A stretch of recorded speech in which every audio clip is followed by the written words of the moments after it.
Want to use Windows Clock more efficiently without reaching for your mouse all the time? Keyboard shortcuts can help you open Windows features, move between controls, and access time-related settings faster. Yeah, in this guide, I'll show you how to use keyboard shortcuts with Windows Clock in 2026. First, open the Start menu by pressing the Windows key. Then type Clock and press Enter to launch the app. This is one of the quickest ways to open Windows Clock without using your mouse.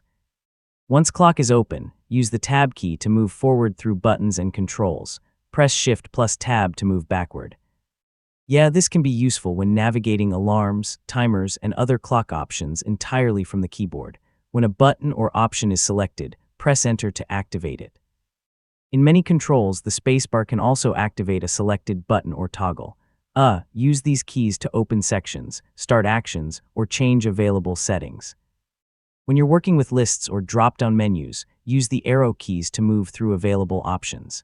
Press the up or down arrow to select an item, then press Enter to confirm it when appropriate. Windows also provides useful shortcuts that work alongside Clock. Press Windows key plus I to open settings, where you can manage date, time, and time zone settings. You can also press Windows key plus N on Windows 11 to open the Notification Center, where time-related notifications can appear. For focus sessions, Windows provides keyboard-based ways to reach focus features through Windows settings and navigation. You can use the keyboard to move through the available controls and start a focus session without relying entirely on the mouse. The exact keyboard behavior can vary depending on your Windows version and the current Clock app release.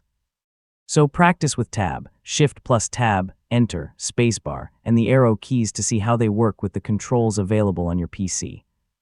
And that's how to use keyboard shortcuts with Windows Clock in 2026.